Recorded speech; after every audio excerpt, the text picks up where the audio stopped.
누구는 종이 위에 시를 쓰고, 누구는 사람 가슴에 시를 쓰고, 누구는 자취 없는 허공에 대고 시를 쓴다지만 나는 12월의 눈 위에 시를 쓴다. 흔적도 없이 사라질 나의 시.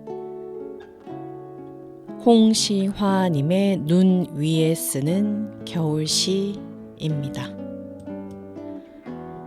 안녕하세요. 밤의 산책 밤지기 소풍입니다.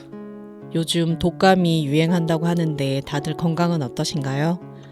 저도 사실 지난주에 녹음을 하려고 했었는데 컨디션이 많이 좋지 않아서 지난주에 녹음을 하지 못하고 오늘 녹음을 하러 자리에 돌아왔습니다.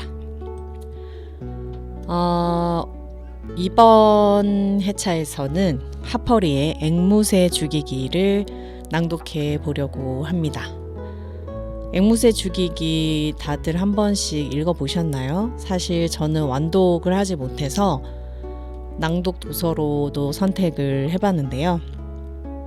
앵무새 죽이기 배경으로는 공간적 배경으로는 미국 남부 엘라베마주 메이콤군이라고 합니다. 메이콤은 가상의 지역명을 따고 있다고 하네요.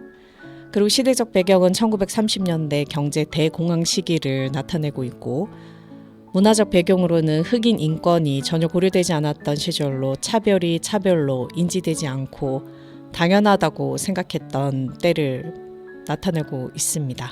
건물 안으로 들어가는 문, 화장실, 식수대, 교회, 묘지 등 모든 것이 흑인과 백인용으로 구별되었던 시대라고 합니다. 그리고 소설 속 사건의 실제는 1931년 엘라베마주에서 일어난 스코츠보로 사건으로 테네시주에서 흑인 청년 9명과 백인 청년 2명, 백인 여성 2명이 화물차로 이동 중 싸움이 벌어져 백인 청년 2명이 차에서 내리게 됩니다. 목적지인 엘라바마에 도착한 흑인 청년은 경찰에 체포가 되고, 백인 여성은 흑인 청년들이 자신들을 강간했다고 거짓 주장을 하게 되는데요. 이 재판은 무려 20년간 지속되었다고 합니다. 1930년대 미국의 어느 작은 마을 메이콤을 배경으로 펼쳐지는 이 소설은 그 시대의 모습을 그대로 드러내고 있는데요.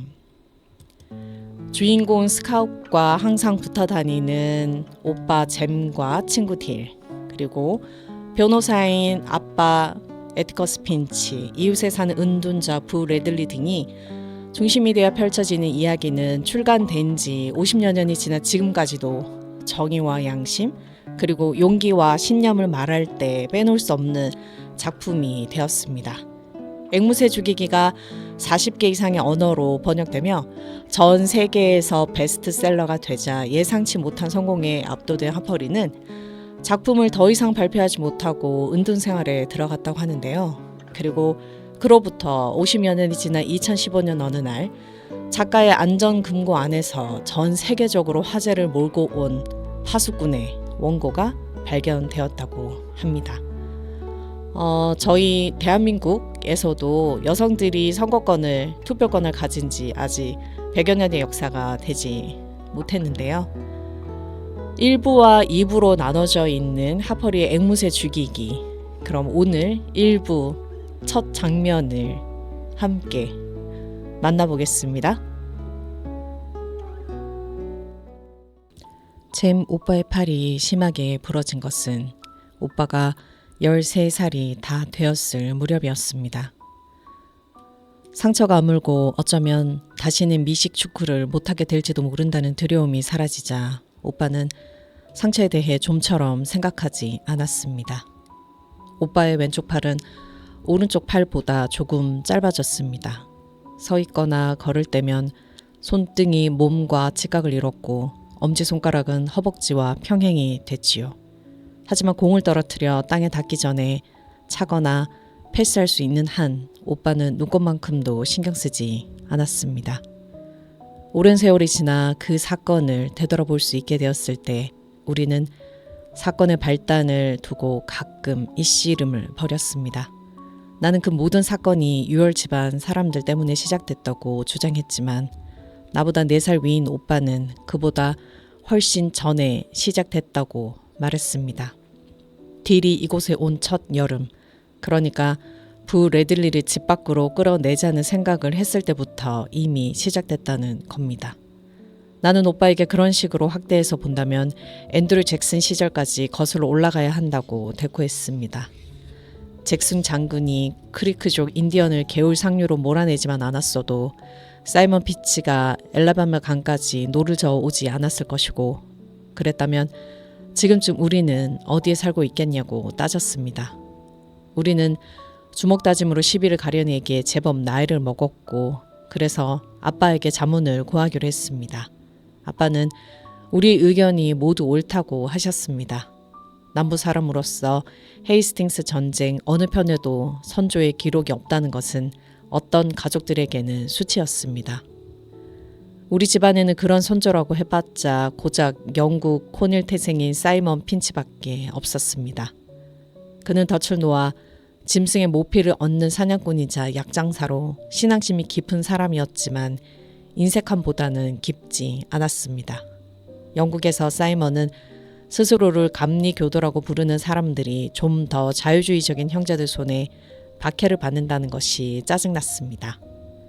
감리교도를 자처한 사이먼은 대서양을 건너 필라델피아로, 필라델피아에서 다시 자메이카로, 자메이카에서 다시 모빌로, 그리고 마침내 세인트 스티븐스로 옮겨왔던 겁니다.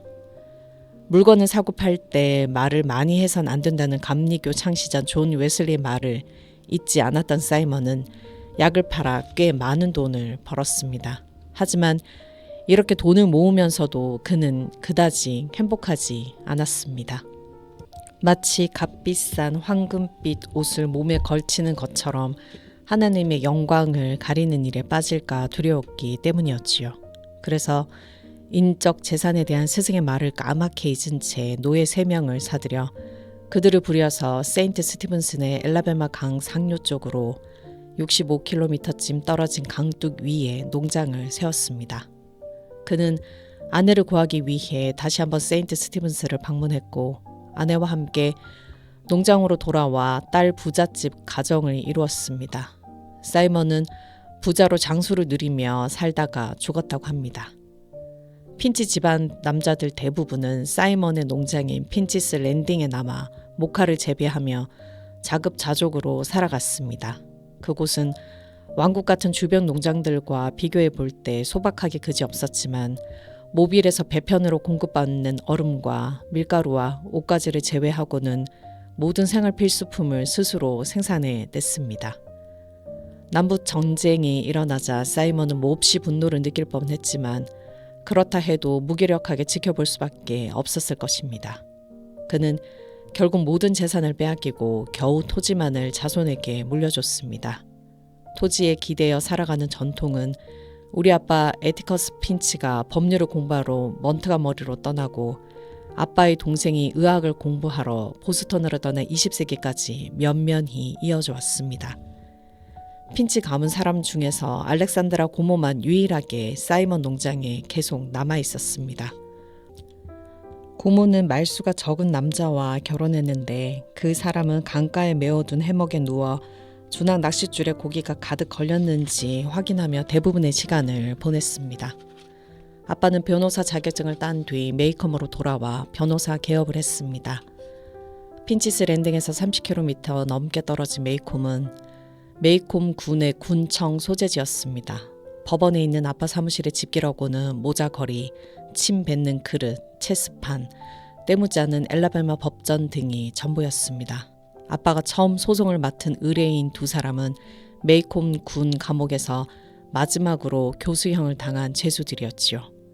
아빠는 2급 살인죄를 인정하고 목숨을 건지도록 한 주정부의 관대한 처분을 받아들이라고 그들을 설득했습니다. 하지만 그들은 메이콘 군에서 멍청이로 소문난 해버포드 집안 사람들이었습니다. 그들은 증거는 없지만 암말 한 마리를 잘못 붙잡아 둔 것이 발단이 되어 메이콤에서 제일 가는 대장장이를 죽였습니다. 그것도 무모하게 목격자 3사람 앞에서 살해하고는 죽어도 싼 그 개자식을 죽인 건 그 누구라도 인정할 만한 일이라고 우겨댔던 겁니다. 그들은 한사코 1급 살인 혐의에 대한 죄를 인정하지 않았습니다. 결국 아빠가 그들에게 해줄 수 있는 일이란 그저 그들이 이 세상을 하직하는 자리에 참석하는 것뿐이었습니다. 그때부터 아빠는 형사 사건을 맡는 걸 끔찍히 싫어했습니다. 메이콤에 돌아온 뒤 처음 5년 동안 아빠는 무엇보다도 근검 절약을 생활 신조로 삼았습니다. 그 뒤로 몇 년 동안 번 돈은 동생 교육에 투자했습니다. 아빠보다 10살 아래인 존 헤일 핀치는 모카 재배가 신통치 않던 시절에 의학 공부를 시작했습니다. 하지만 잭 삼촌을 개업시킨 뒤부터는 아빠는 변호사 일로 어느 정도 짭짤한 수입을 올리고 있었습니다. 아빠는 메이콤을 좋아했습니다. 메이콤에서 태어나 메이콤에서 자란 아빠는 이곳 사람들을 잘 알고 있었고 그들 역시 아빠를 잘 알고 있었습니다. 사이먼 핀치의 사업 덕분에 아빠는 혈연으로나 결혼으로나 읍내의 거의 모든 집안들과 친척 관계에 있었던 겁니다. 메이콤은 오래된 읍이었습니다. 내가 처음 봤을 때부터 읍내는 무기력하고 오래된 마을이었습니다. 장마철이 되면 길거리는 온통 붉은 진흙탕으로 바뀌었고 인도에는 잡초들이 자라났으며 법원 건물은 광장 앞에 축 늘어져 있었습니다. 어찌된 일인지 그 시절에는 지금보다도 날씨가 더 무더웠습니다. 검은 개는 무더운 여름 한철을 힘겹게 견뎌야 했고 후보마차에 묶여있는 비쩍 마른 노새들은 무더운 광장에 떡갈나물 그늘 아래서 꼬리를 휘둘러 파리떼를 쫓아냈습니다. 사내들의 빳빳한 셔츠 깃은 오전 9시가 되면 이미 축 처져 버렸지요. 여자들은 오전에 한 번 그리고 오후 3시에 낮잠을 잔 뒤 또 한 번 목욕을 했고 저녁 무렵에는 땀내와 향내나는 텔컴 가루를 입힌 부드러운 케이크처럼 녹초가 되다시피 했습니다. 이 시절 사람들은 느릿느릿한 걸음걸이로 돌아다녔습니다.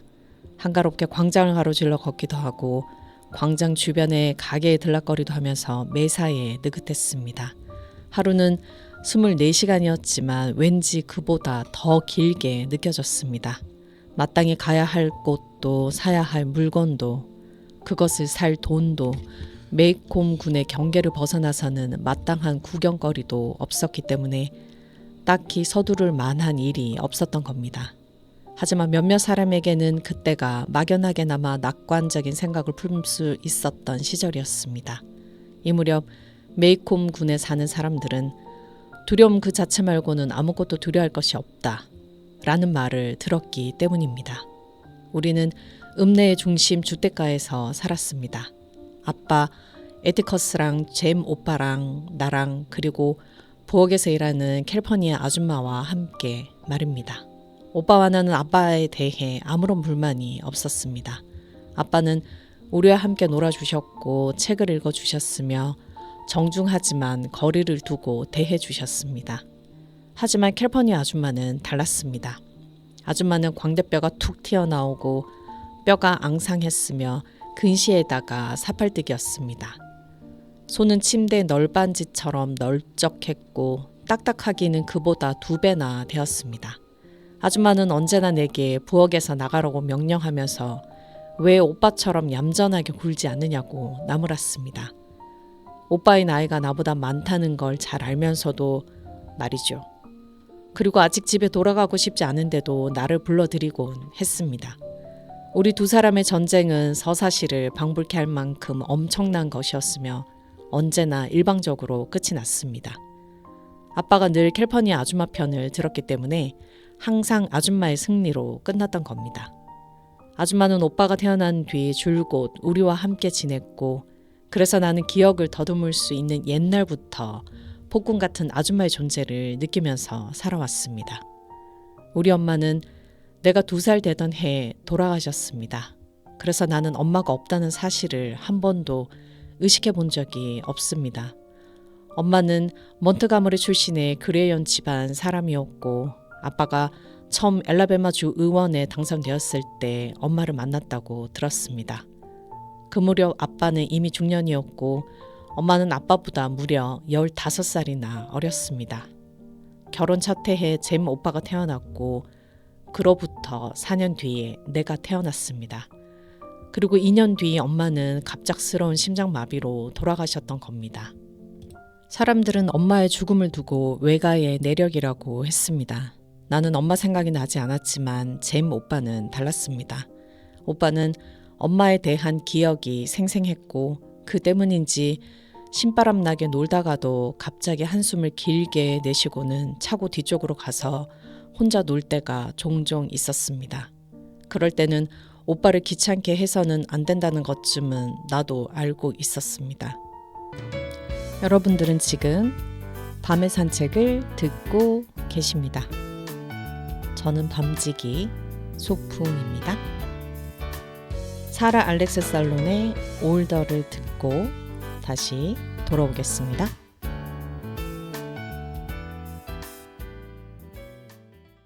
내가 거의 6살이 되어가고 잼 오빠가 거의 10살이 되어가던 해 여름이었습니다. 우리는 집 밖에 놀 때는 캘퍼니 아줌마가 부르는 소리가 들리는 곳에서 놀아야 했기 때문에 우리 집에서 북쪽으로 두 번째인 집인 헨리 라피에 듀보스 할머니네 집과 남쪽으로 세 번째 집인 레들리 집까지가 행동 반경이었습니다. 우리는 그 경계를 벗어나 놀고 싶다는 유혹을 단 한 번도 느낀 적이 없었습니다. 레들리 집에는 그 이름만 들어도 우리를 며칠 동안 얌전히 굴게 하기에 충분한 수수께끼 같은 사람이 살고 있었습니다. 물론 듀보스 할머니도 진짜 소름 끼치는 노인이었지만요. 딜이 우리에게 나타난 것은 바로 그 해 여름이었습니다. 이른 아침 뒷마당에서 여느 날처럼 막 놀기 시작하려는데 레이첼 해버포드 아줌마네 콜라드 양배추 텃밭에서 이상한 소리가 들려왔습니다. 강아지려니 하고 이 무렵 레이첼 아줌마네 레테리어가 새끼를 베고 있었거든요. 철책 쪽으로 다가갔습니다. 그런데 개가 아니라 누군가 우리를 바라보며 앉아있는 겁니다. 앉아있는 모습이 콜라드 양배추보다 더 커 보이지 않았습니다. 우리는 그 아이가 먼저 말을 걸어올 때까지 그저 멍하니 바라만 보고 있었습니다. 안녕? 그래 안녕? 오빠가 기분 좋게 인사를 받았습니다. 난 찰스 베이커 해리스야. 그 애가 말했습니다. 난 책을 읽을 줄 알아. 그래서 어쩌다는 건데? 내가 대꾸했습니다. 아니 내가 책을 읽을 수 있는지 너희들이 알고 싶어 할 것 같아서 뭐든지 읽을 게 있다면 대신 읽어줄 수도 있다고. 너 몇 살이야? 잼 오빠가 물었습니다. 4살 반? 이제 곧 7살이 돼. 그러면 그렇지. 오빠는 엄지손가락으로 찌르듯 나를 가리키더니 말을 이었습니다. 저기 있는 스카웃은 태어나면서부터 책을 읽었어. 아직 학교에 다니지도 않았는데 말이야. 넌 7살이 될 애치곤 키가 아주 작아 보이는데? 키는 작아도 나이는 많아. 그 애가 대답했습니다. 오빠는 좀 더 멋지게 보이려고 머리칼을 쓸어넘기며 말했습니다. 찰스 베이커 해리스 이쪽으로 넘어오는 게 어때? 맙소사 이름 참 웃기네. 그래도 형 이름보다는 안 웃겨. 레이첼 이모가 그러시던데 제러미 에티커스 핀치라고. 그러자 큰오빠가 얼굴을 찡그렸습니다. 그래도 난 내 이름에 걸맞게 키가 크잖아? 네 이름 키에 비해 너무 길어. 30cm는 더 긴 것 같은데? 사람들은 그냥 딜이라고 불러. 딜이 철장 밑에서 빠져나오려고 안간힘을 쓰면서 말했습니다. 에휴, 밑으로 말고 위쪽으로 넘어오는 게 더 쉬울걸? 내가 말했습니다. 너 어디 사니? 딜은 미시시피주 머리디언에서 왔고 지금은 이모인 레이첼 아줌마 집에서 여름을 보내고 있다고 했습니다. 이제부터는 여름마다 메이콤에 머물 것이라는 겁니다. 본디 딜네 가족은 메이콤 출신으로 딜의 엄마는 머라디언에 있는 사진관에서 일했는데 예쁜 아기 콘테스트에 딜의 사진을 응모해 상금 $5를 받았다고 했습니다. 딜의 엄마는 상금을 딜에게 줬고 그래서 그 돈으로 영화 관람을 20번쯤은 했다는 겁니다. 이곳에선 영화 보기가 힘들어. 법원 건물에서 가끔 틀어주는 예수님에 관한 영화 말고는. 오빠가 물었습니다. 재밌는 영화 본 적 있어? 딜이 드라큘라를 봤다고 하자 오빠는 존경스러운 눈빛으로 쳐다보았습니다. 그래? 그 얘기 좀 해줄래? 딜은 그야말로 괴짜 아이였습니다. 단추로 셔츠에 부착한 파란색 리넨 바지를 입었고 머리카락은 눈같이 하얘서 마치 오리털을 머리 위에 얹어놓은 듯 했습니다.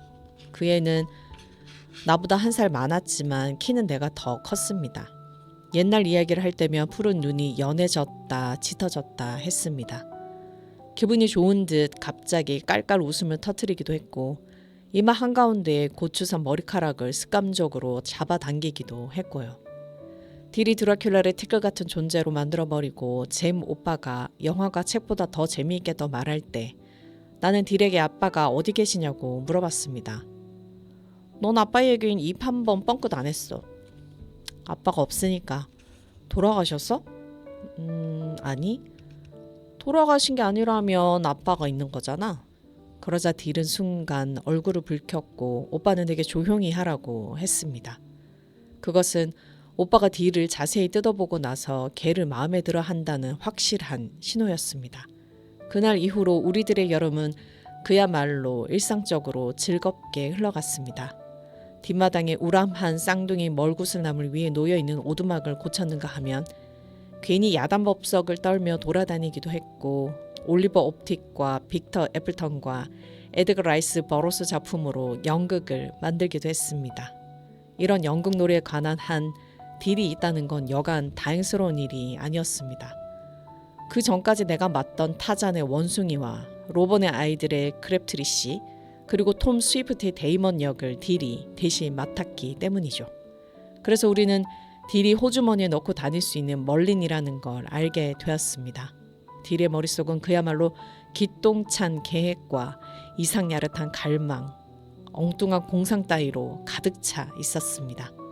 하지만 8월 말쯤 되자 우리는 그 레파토리를 하도 많이 반복한 나머지 그만 맥이 빠져버리고 말았습니다. 바로 그때 딜이 부 레들리 집 밖으로 끌어내자고 제안했습니다. 딜은 레들리 집에 홀딱 빠져 있었습니다. 조심하라고 경고하고 소문에 대해 말해줘도 마치 달이 바닷물을 끌어당기듯 그 집은 딜을 끌어당겼습니다. 하지만 딜은 레들리 집에서 안전할 만큼 떨어져 있는 길 모퉁이 가로등 너머까지는 더 나아가지 않았습니다. 그저 가로등을 꼭 껴안은 채 레들리 집을 바라보며 호기심을 키워갈 뿐이었죠. 레들리 집은 우리 집 너머 길 모퉁이에 툭 튀어나와 있었습니다. 남쪽으로 걷다 보면 그 집 현관을 마주보게 되고 구부러진 인도를 따라 걸으면 집터의 옆쪽이 나왔습니다. 나지막한 그 집은 한때 흰 페인트로 칠해져 있었고 깊숙한 현관에는 녹색 덧문이 있었지만 이미 오래전에 그 주위에 짙은 청회색 앞마당 색깔처럼 거뭇거뭇하게 변해버렸습니다. 비에 젖어 썩은 지붕 널빤지가 베란다 처마 위로 축 처진 데다 떡갈나무들이 햇빛을 가로막고 있었습니다. 남아있는 울타리 말뚝은 술에 취한 듯 앞마당을 지키고 있었고요. 빗자루를 쓴 진흙 앞마당이라고 하지만 한 번도 빗자루가 지나간 흔적은 없었습니다. 앞마당에는 흰독 말풀과 고양이 발 같은 잡초가 무성하게 자라고 있었습니다. 그 집에는 악령 같은 사람이 살고 있었습니다. 마을 사람들은 그가 아직 살아있다고 했지만 잼 오빠랑 나는 그때까지 한 번도 그를 본 적이 없었습니다. 그 사람은 달이 지는 밤이면 밖으로 나와 이 집, 저 집 창문을 몰래 들여다보고 했습니다. 갑작스런 추위로 철쭉꽃이 얼어버리기라도 하면 그가 꽃에 입김을 불어넣은 탓이라고도 했고요. 메이콤에서 일어나는 작고 은밀한 범죄는 모두 그 사람이 저지른 짓으로 여겨지기 일쑤였습니다. 언젠가 한 번은 밤마다 이상한 사건들이 계속 일어나는 바람에 마을이 온통 공포의 도가니에 빠진 적이 있었습니다. 마을의 병아리와 키우는 동물들이 토막난 채 발견됐기 때문이죠. 결국 범인은 바커스 에디 개울에 뛰어들어 자살한 미치광이 에디로 드러났지만 사람들은 여전히 처음에 품었던 혐의를 털어버리지 못한 채 레들리 집을 의심스러운 눈으로 바라보았습니다. 밤에는 어떤 흑인도 레들리 집 앞을 지나다니지 않았고 길을 건너 반대편 인도로 걸으며 휘파람을 불면서 지나가곤 했습니다. 메이콤 학교 운동장은 레들리 집 뒷마당과 붙어 있었습니다. 닭장 옆에 심어놓은 키 큰 호두나무에 열린 호두가 학교 운동장으로 떨어져도 애들은 누구 하나 손대려고 하지 않았습니다. 레들리 집 호두를 먹으면 죽는다고 믿었기 때문이죠. 어쩌다 야구공이 그 집 마당으로 날아가면 그 공은 그대로 잃어버린 것과 다름없어 더 이상 아무도 미련을 두지 않았습니다. 레들리 집의 비극은 잼 오빠와 내가 태어나기 훨씬 전에 시작되었습니다. 레들리 집안 사람들은 누구에게나 환영받을 수 있었는데도 남들과 잘 어울리지 않고 자기들끼리만 지내는데 그건 메이콤에서는 용서받을 수 없는 행동이었습니다. 그들은 메이콤의 중요한 사교 장소인 교회에 나가지 않고 집에서 예배를 보았습니다. 레들리 부인은 아침나절에도 길 건너 이웃들과 커피를 마시는 일이 좀처럼 없었고 송교회에 가입하지도 않았습니다. 레들리 씨는 매일 아침 11시 반에 읍내로 걸어 나갔다가 정확히 12시가 되면 가끔 손에 식료품이 들어있는 직한 누런 종이봉투를 들고 집으로 돌아왔습니다. 나는 나이 많은 레들리 씨가 어떻게 생계를 유지하는지 통 알 수가 없었습니다. 오빠는 레들리 씨가 모카를 산다고 했는데 그 말은 놀고 먹는 사람을 점잖게 일컫는 표현이었습니다. 마을 사람들이 기억하는 한 레들리 씨는 아내 그리고 두 아들과 함께 오랫동안 그 집에서 살았습니다.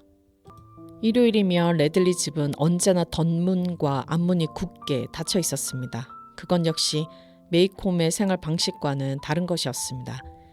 이 마을에서는 누가 아프거나 날씨가 추울 때를 제외하고는 문을 닫아두는 법이 없었습니다. 일주일 중 일요일은 의례적인 방문의 날이어서 숙녀들은 코르셋을 입고 남자들은 정장을 하고 아이들도 구두를 신었습니다. 하지만 일요일 오후에 레들리 집 현관 계단에 올라가 안녕하세요 하고 외치는 이웃은 단 한 명도 없었습니다. 레들리 집에는 방충망 문도 없었습니다. 언젠가 한 번은 레들리 집에 방충망 문이 있었던 적이 없냐고 아빠에게 여쭤봤더니 아빠는 내가 태어나기 전에는 있었다고 하셨습니다.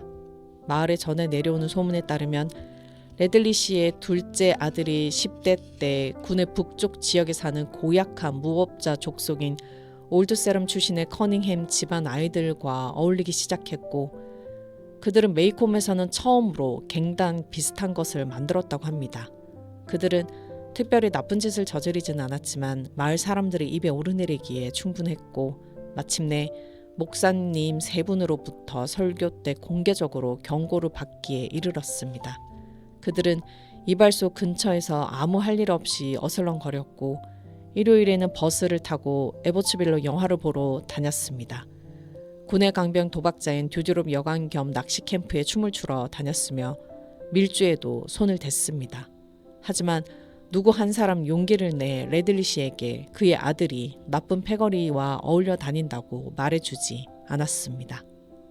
어느 날 밤 하늘을 날 듯 기분이 좋은 나머지 그 패거리는 빌린 싸구려 자동차로 후진하여 광장을 돌다가 메인콥 법원 직원 코너 씨가 자신들을 체포하려고 하자 그에 불응하고 오히려 그를 법원 5개 화장실에 가둔 채 문을 잠가버렸습니다.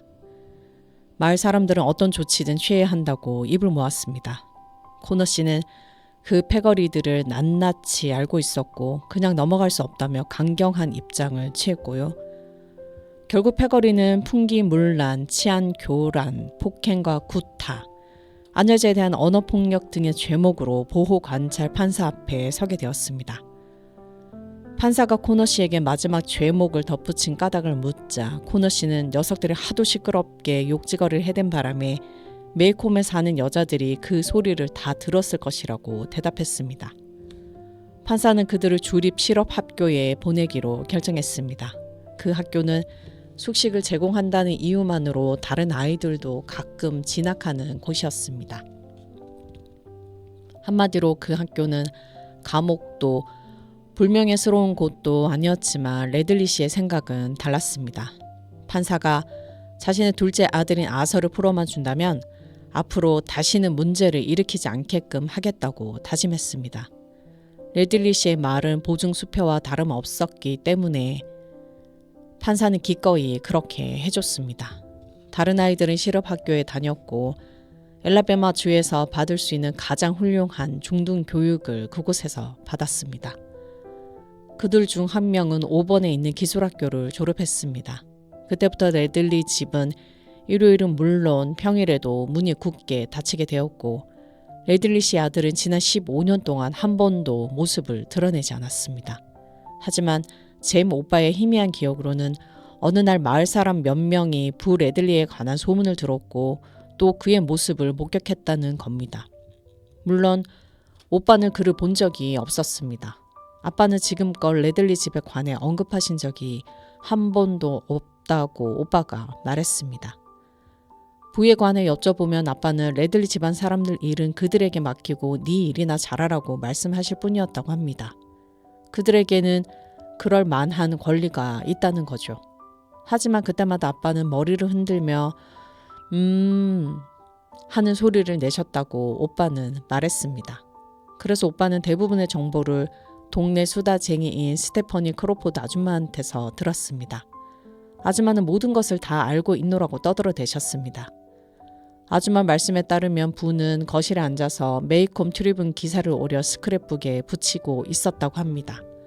바로 그때 그의 아버지가 방에 들어왔습니다. 아버지가 옆을 지나가자 부는 가위를 집어들어 아버지의 허벅지를 푹 찌르고는 다시 가위를 뽑아 자기 바지 닦은 뒤 하던 일을 계속했다는 겁니다. 레들리 부인이 아서가 식구를 모두 죽이려 한다고 비명을 지르며 길거리로 뛰어나왔습니다. 하지만 보안관이 도착해보니 부는 여전히 거실에 앉아 신문을 오리고 있더라는 겁니다. 그때 부의 나이는 33이었습니다. 스테퍼니 아줌마에 따르면 터스컬로사 요양소에 한철 머무르게 하는 것이 부에게 도움이 될지도 모른다고 사람들이 제안하자 레들리 씨는 자기 집안 사람 어느 누구도 정신병원에는 보낼 수 없다고 말했답니다. 부는 정신병자가 아니라 어쩌다 극도의 긴장 상태에 빠질 때가 있을 뿐이라면서요. 레들리 씨는 부를 가둬두는 것에는 수긍하면서도 부에게 어떤 혐의도 씌워서는 안 된다고 우겼습니다. 한마디로 부는 범죄자가 아니라는 거였죠. 그래서 보안관도 차마 부를 흑인들과 함께 감옥에 집어넣을 수 없어 법원 지하실에 감금했습니다. 부가 법원 지하실에서 풀려나 집으로 돌아갈 때 상황은 잼 오빠도 어렴풋하게는 기억하고 있었습니다. 스테퍼니 크로포드 아줌마 말씀에 따르면 읍의회 위원 몇 명이 레들리 씨에게 부를 집으로 데려가지 않는다면 습기로 인한 곰팡이 때문에 죽게 될지도 모른다고 말해줬습니다. 게다가 부가 언제까지나 군의 자손으로 살아갈 수도 없는 노릇이었습니다. 레들리 씨가 부를 사람들 눈에 띄지 않게 하려고 어떤 협박을 해댔는지는 아무도 알 수 없었습니다. 잼 오빠는 거의 대부분의 시간 동안 부를 쇠사슬로 침대에 묶어 놓았을 거라고 추측했습니다. 아빠는 그렇게는 하지 않을 것이라면서 다른 방법으로도 얼마든지 인간을 유령으로 만들 수 있다고 말씀하셨습니다. 어쩌다 레들리 부인이 현관문을 열고 한 구석으로 걸어 나와 칸나에 물을 주던 모습은 내 기억에도 생생합니다. 잼 오빠랑 나는 날마다 레들리 씨가 읍내에 갔다가 돌아오는 모습을 보았습니다. 몸에 가죽막 남도록 삐쩍 마른 데다 두 눈에는 너무나 생기가 없어 아무 빛도 반사되지 않았습니다. 광대뼈는 툭 튀어나온 데다 큼직한 입의 윗입술은 얇고 아래 입술은 두툼했습니다. 스테퍼니 크로포드 아줌마 말씀에 따르면 그 아저씨는 너무 정직하여 하나님 말씀을 자신의 유일한 법으로 생각한다고 했습니다. 우리는 레들리 씨의 자세가 대쪽처럼 꼿꼿했기 때문에 아줌마의 말을 그대로 믿었습니다. 레들리 씨는 우리에게 말을 건넨 적이 한 번도 없었습니다. 레들리 씨가 지나갈 때 우리가 땅바닥을 쳐다보며 안녕하세요 아저씨 하고 인사를 건네면 그저 마른 기침으로 대답할 뿐이었습니다. 레들리 씨의 큰 아들은 펜사콜라에서 살았습니다. 그는 크리스마스 때면 집에 왔는데 레들리 집을 드나드는 몇 안 되는 사람 중 하나였습니다. 레들리 씨가 아서를 집으로 데려온 날부터 마을 사람들은 그 집이 죽은 거나 마찬가지라고 수군대곤 했습니다. 그러던 어느 날 아빠가 우리에게 마당에서 시끄럽게 떠들지 말라고 하시면서 캘리포니아 아줌마에게도 아빠가 안 계실 때 우리가 소란을 피우면 혼내주라고 하셨습니다. 레들리 씨가 임종을 맞고 있었던 겁니다. 레들리 씨는 좀처럼 서두르지 않았습니다. 레들리 집 양쪽 끝에 모탕이 놓여 길이 차단되었고 인도 위에는 마른 집단이 깔렸으며 차들은 뒷길로 돌아갔습니다. 레널즈 의사 선생님은 레들리 집에 방문하실 때마다 우리 집 앞에 차를 세워놓고 그 집으로 걸어 들어가셨습니다. 잼 오빠랑 나는 며칠 동안 마당 주위를 살금살금 돌아다녔습니다. 마침내 모탕이 치워지고 우리는 현관에 서서 레들리 씨가 마지막으로 우리 집 앞을 지나가는 모습을 지켜보았습니다. 저기 하나님께서 숨을 불어넣어 주신 인간 중 가장 비열한 인간이 지나가고 있네. 캘리포니아 아줌마가 혼자서 중얼거리고는 생각에 잠긴 듯 마당에 침을 탁 뱉었습니다. 우린 놀라서 아줌마를 쳐다봤습니다. 캘리포니아 아줌마가 백인의 행동에 대해 이러쿵 저러쿵 말하는 것을 좀처럼 본 적이 없었기 때문이었지요. 마을 사람들은 레들리 씨가 땅에 묻히면 부가 집 밖으로 나오리라고 생각했지만 그건 큰 오산이었습니다. 부의 형인 네이선 아저씨가 펜서콜라에서 돌아와 레들리 씨 자리를 대신 차지했기 때문입니다. 나이가 다르다는 사실 말고는 네이선 아저씨와 그의 아버지 레들리 씨 사이에는 아무런 차이도 없었습니다. 오빠 말로는 네이선 아저씨 역시 모카를 사는 사람이라고 했습니다. 하지만 네이선 아저씨는 우리가 인사를 건네면 그 인사에 답례를 해줬고 가끔 잡지를 들고 읍내에서 돌아오는 모습이 보였습니다.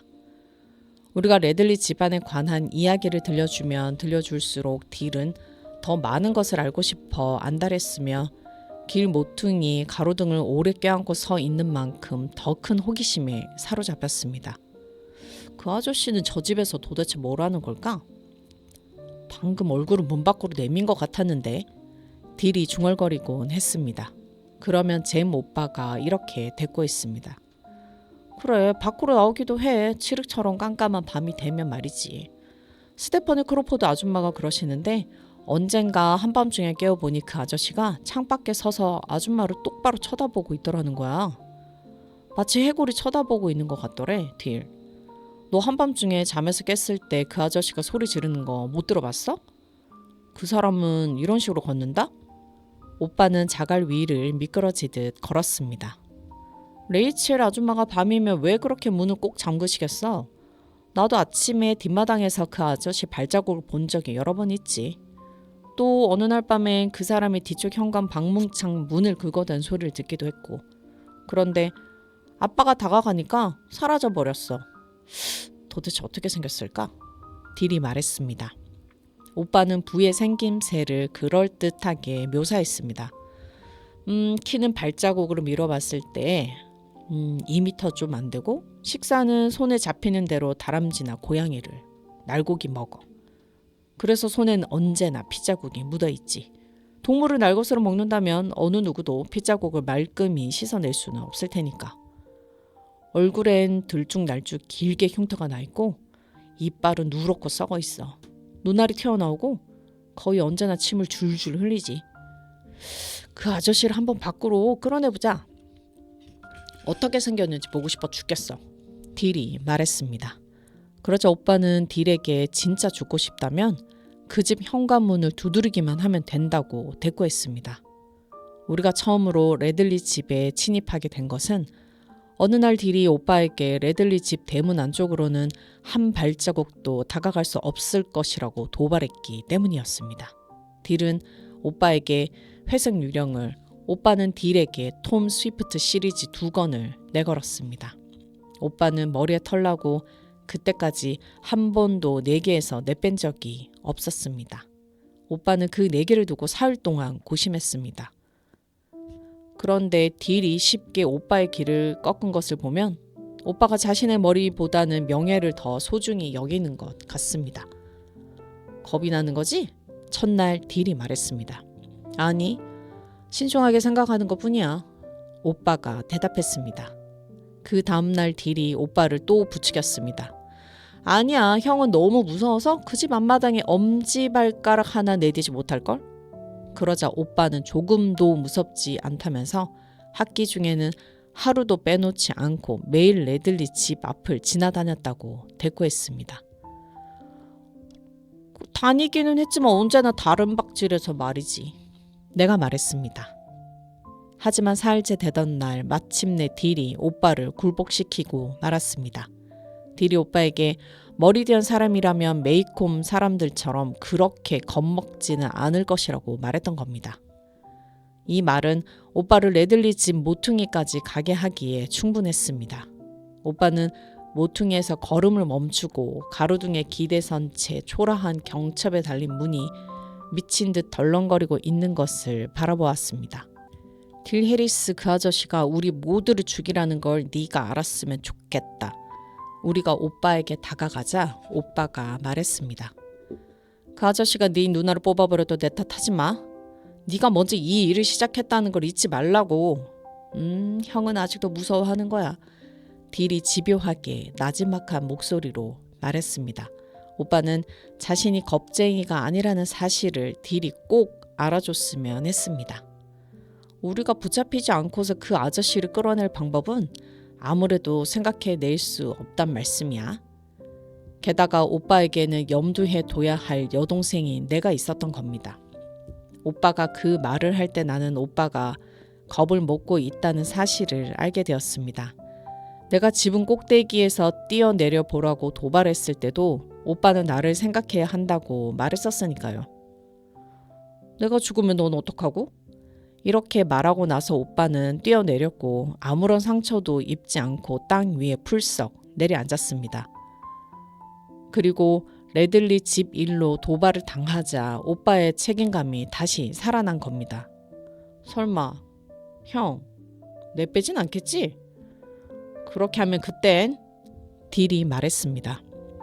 딜, 이런 일은 좀 더 찬찬히 생각해 봐야 한다니까.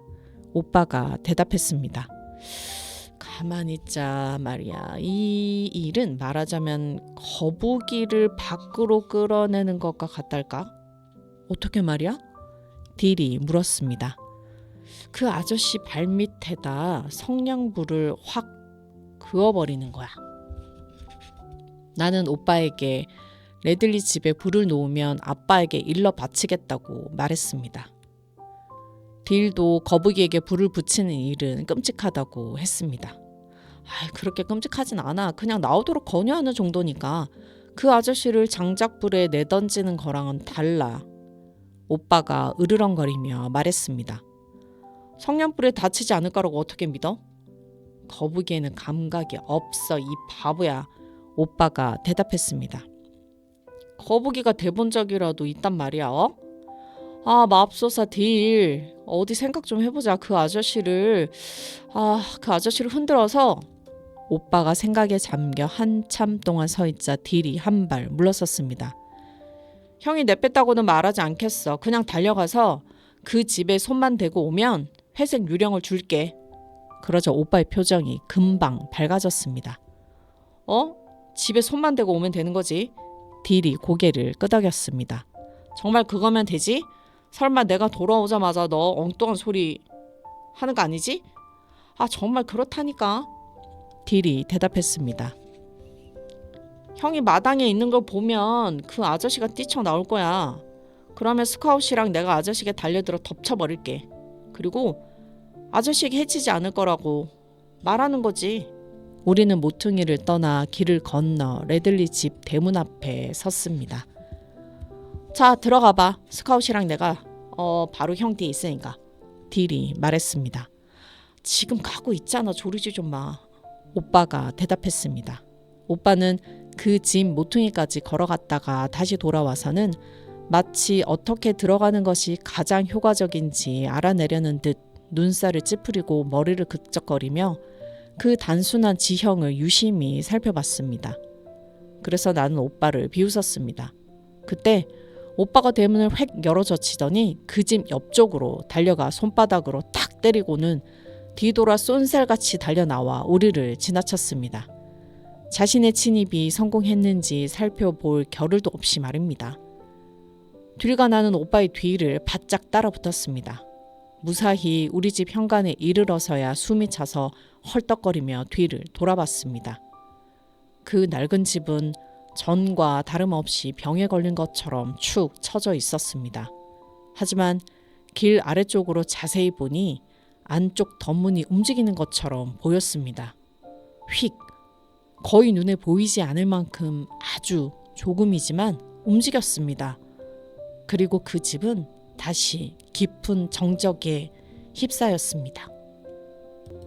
1부 1화를 읽어드렸습니다. 부 레들리의 집엔 어떤 일이 있었던 걸까요? 왜 메이콤 지역의 사람들과 어울리지 못하고 있는 걸까요?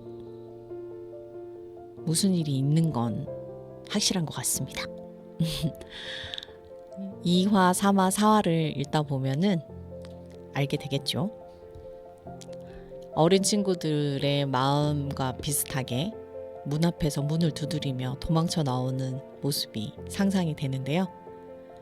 끝으로 이희상님의 애열이라는 노래를 들으면서 저는 오늘 이만 물러나겠습니다. 오늘 하루도 수고 많으셨습니다. 편안한 밤 되시길 바랍니다. 저는 1부 2화에서 다음 시간에 다시 또 만나 뵙도록 하겠습니다. 안녕히 주무세요.